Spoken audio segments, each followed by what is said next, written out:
شیرازہ۔ ہر طرف کانٹے ہر طرف پتھر تھے۔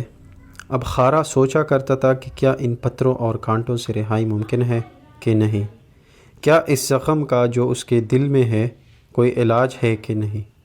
دوسرے افقوں کو کشف کرنا، نئے شکار کرنے، اس کے کارجان میں جو خالی ایک کونا محسوس ہوتا تھا اسے بھرنے، اس کے دل میں جو ایک نامعلوم کمی تھی اسے پورا کرنے کی آرزو اسے پاگل کیے ہوئے تھی۔ وہ بیمار نہ تھا، کھانا پہلے کی طرح کھاتا ہے، بھوک کھل کے لگتی ہے، درندوں کا شکار پہلی طاقت و قوت سے کرتا ہے، زندہ رہنے کی خواہش قائم ہے، ہر لڑائی اور مقابلہ میں جیتنے کی خواہش باقی ہے۔ پھر یہ ہر جگہ اور ہر وقت جو کمی اسے محسوس ہوتی ہے، یہ کیوں، یہ کس لیے، یہ اس کی سمجھ میں نہیں آتا۔ اسے سمجھنا چاہتا ہے لیکن اپنے ساتھیوں سے اس کا ذکر نہیں کرتا۔ جب یہ لوگ جزیرے میں آئے تھے اس وقت تک یہاں سے چھٹکارا پانے کے خواب تو بہت دیکھے، لیکن سمندر میں پہلی دفعہ مصیبت اٹھانے کے بعد کسی کی ہمت نہ پڑتی تھی کہ پھر اس طوفان خیز بے رحم کس ناشناس موجوں کو اپنی جان سپرد کر دے، بس سوائے اس کے کہ اس شکستہ کشتی کی تقلید میں جو انہیں اس جزیرے تک لے آئی تھی ایک کشتی بنائیں۔ اس خانہ ویران قافلے نے اور کچھ نہ کیا۔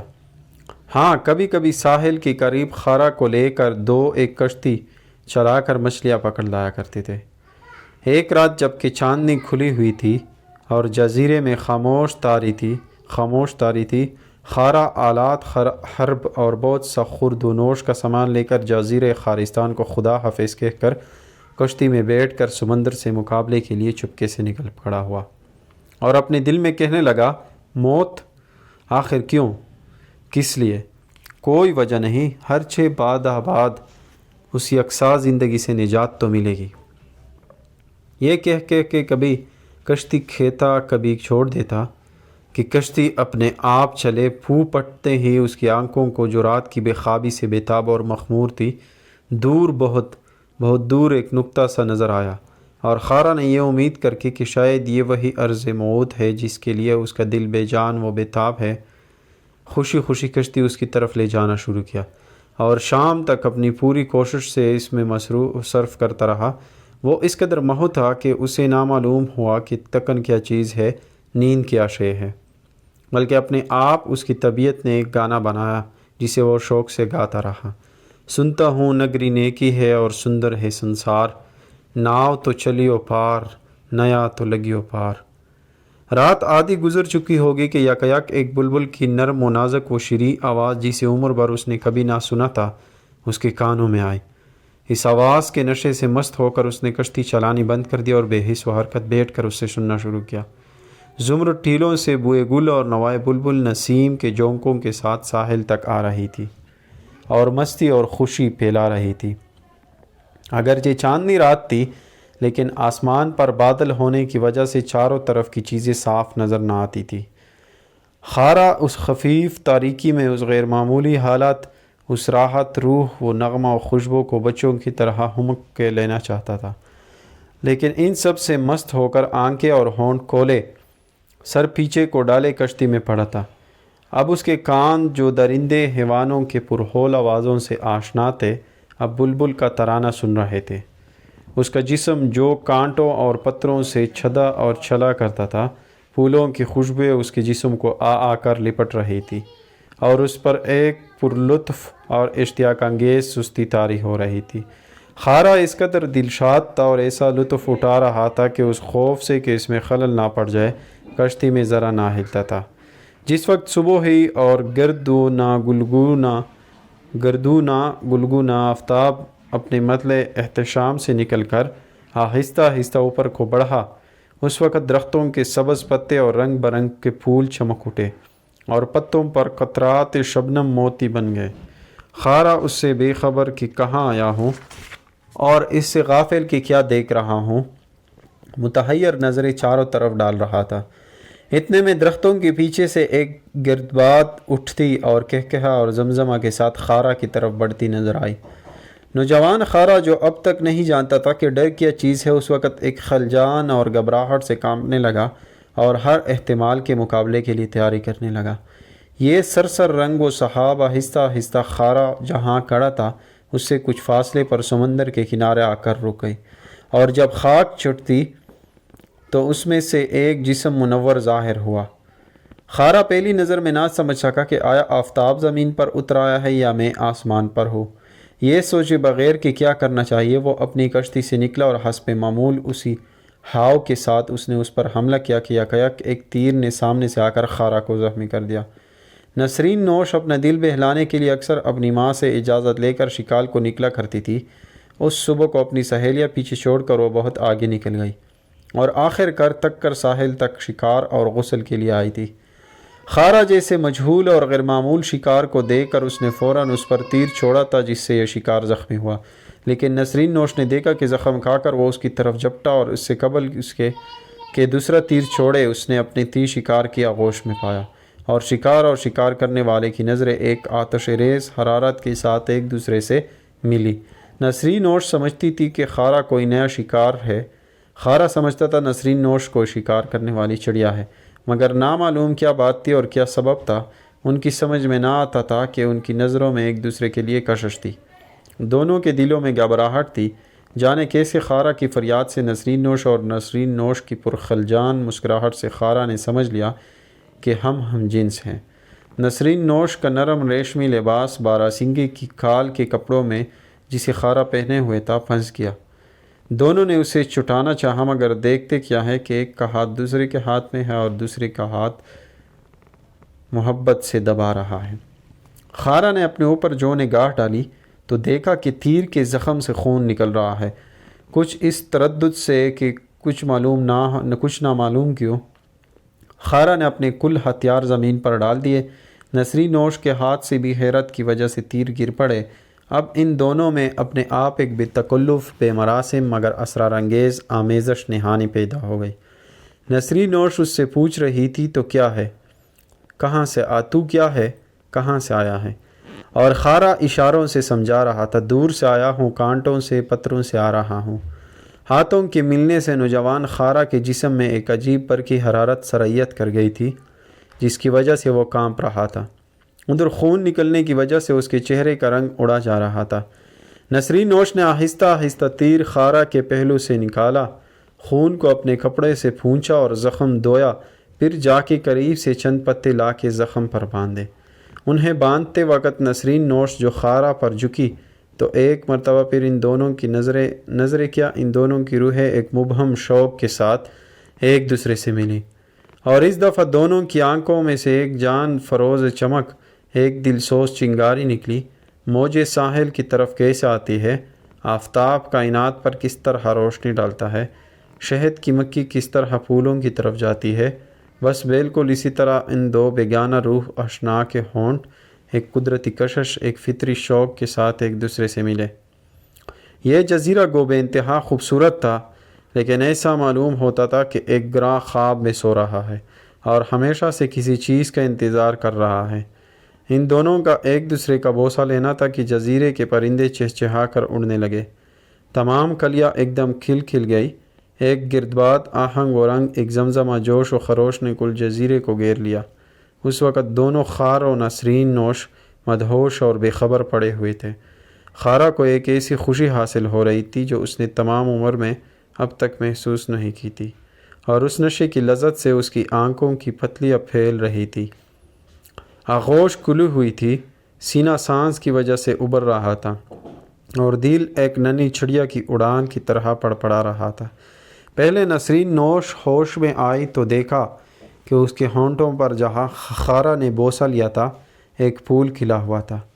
یہ کیا اس نے سوچا تو یاد آیا کہ ایک مرتبہ جب وہ سو نہیں رہی تھی بلکہ آنکھیں بند کیے تھی اور اس کی ماں حسب معمول اسے دیکھنے آئی تھی تو اس نے کہا تھا کہ خدا نہ کرے مجھے خبر ہوئے بغیر یہاں کوئی مرد آئے، لیکن اگر آیا تو مجھے معلوم ہو جائے گا، کیونکہ اگر اس نے میری بیٹی کا بوسہ لیا تو بوسہ کی جگہ پھول کھلیں گے اور اس سے مجھے پتہ لگ جائے گا۔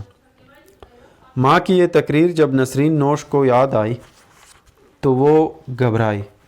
یہ تو مرد ہے، یہ وہ چیز ہے جس سے میری ماں مجھے بچانا چاہتی تھی، اب کیا کروں، یہ تو بڑا غضب ہو گیا۔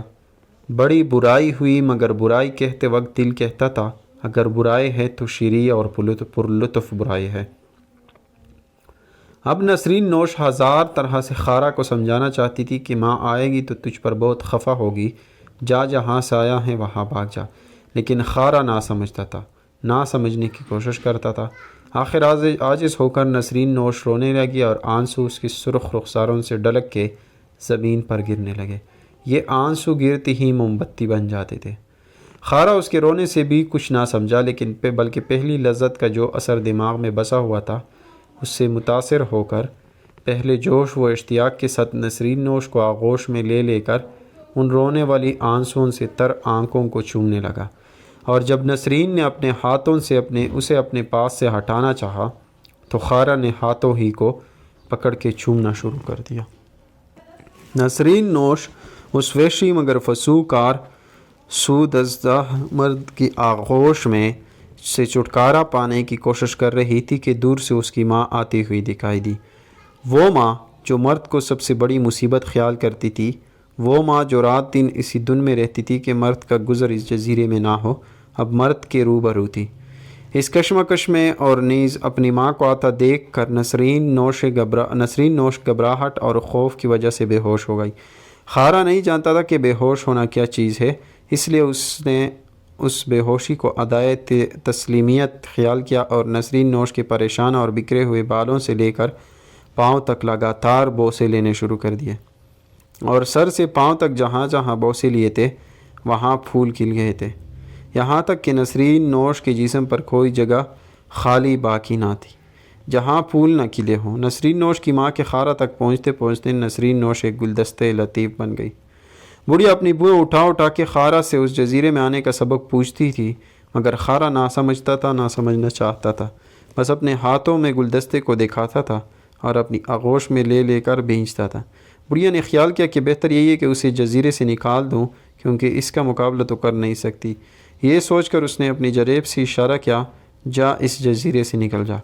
خارا فوراً گلدستے کو اپنی گود میں اٹھا کر کشتی میں جا بیٹھا۔ نسرین نوش اب تک بے ہوش تھی۔ اس دفعہ ہوا اور موجوں نے خارا کی کشتی کی مدد کی اور وہ بہت جلد جزیرے خارستان کو پہنچ گیا۔ جزیرے کے کنارے اس کے تمام ساتھی پریشان مضطرب منتظر بیٹھے تھے۔ خارا اپنے مال غنیمت یعنی اس گلدستے روح و راحت کو لے کر کنارے پر آیا تو اس کے تمام ساتھیوں نے جو مدت سے ان پھولوں کی خوشبو سے محروم تھے، بکمال ادب و احترام اس گلدستے کی خوشبو سے اپنی مشام جان کو معطر کرنا شروع کیا۔ جب خارا نے اپنی سرگزشت سنائی تو ساتھیوں نے تحسین و حیرت بری نگاہیں اس پر ڈالی اور سب سوچنے لگے کہ یہ زندگی کی بڑی کمی کو پورا کرنے والی یہ چیز، یہ لازمہ عمر یعنی یہ عورت کس طرح ہوش میں لائی جائے۔ آخر سب نے کہا کہ بڈھے کے پاس جو غار میں تھا ساحل تک نہیں آیا تھا، لے چلنا چاہیے، وہ کوئی ترکیب بتائے گا۔ بڈھے نے تمام حال کو سنا اور خوشی خوشی اپنے تمام تجربوں سے جو ہندوستان و سرندیپ میں اسے حاصل ہوئے تھے نسرین نوش کو ہوش میں لانے کی کوشش کی۔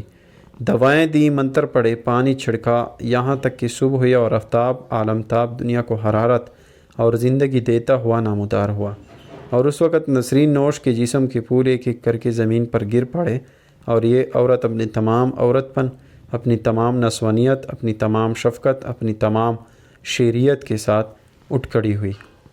اب نسرین نوش اپنی تھی خارا کے کوئی قوی بازو پرجوش سینے میں پانے سے بہت خوش تھی اور ایک نسوانی غرور کی ادا سے چاروں طرف دیکھتی تھی اور ہنستی تھی۔ اس کے ہنستے ہی اس خشک جزیرے کے پہاڑ اور گھاٹیاں سبز ہو گئی، سیاہ غمناک کانٹے پھول اور سنبل بن گئے، اور عورت کی جادو بری نظر اور نیم خندے سحر نے اس مصیبت زدہ طائفہ کو جو مدت سے شفقت کے لیے ترس رہا تھا جان تازہ بخش دی، اور یہ لوگ ان عذابوں کو جو انہوں نے اٹھائے تھے آن کی آن میں بھول گئے۔ ہیرے، موتی، زمرد، لال، یاقوت، فیروزے وغیرہ جو اس جزیرے میں پڑے ہوئے اور کوئی ان کی بات نہ پوچھتا تھا، اب جمع کر کے لائے گئے اور نسرین نوش کے قدموں پر ڈال دیے گئے۔ اس حسن و آن کی دیکھ کر بڈھا مارے خوشی کے پھولا نہ سماتا تھا اور سر ہلا کر کہتا تھا، ہاں، محبت پاش سودا ریز بال نہ ہوں جن میں ہیرے لگائے جائیں۔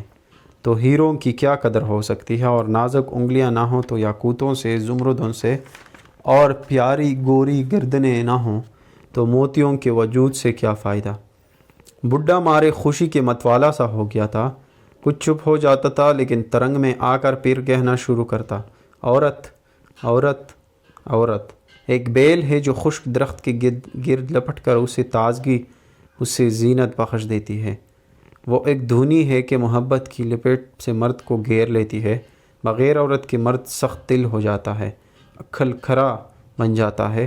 یہ عورت کی شفقت و نوازش ہے، اس کی مسکراہٹ کا ہی اثر ہے کہ مردوں کا سینہ عالی اور رقیق حسیات سے منور ہو جاتا ہے۔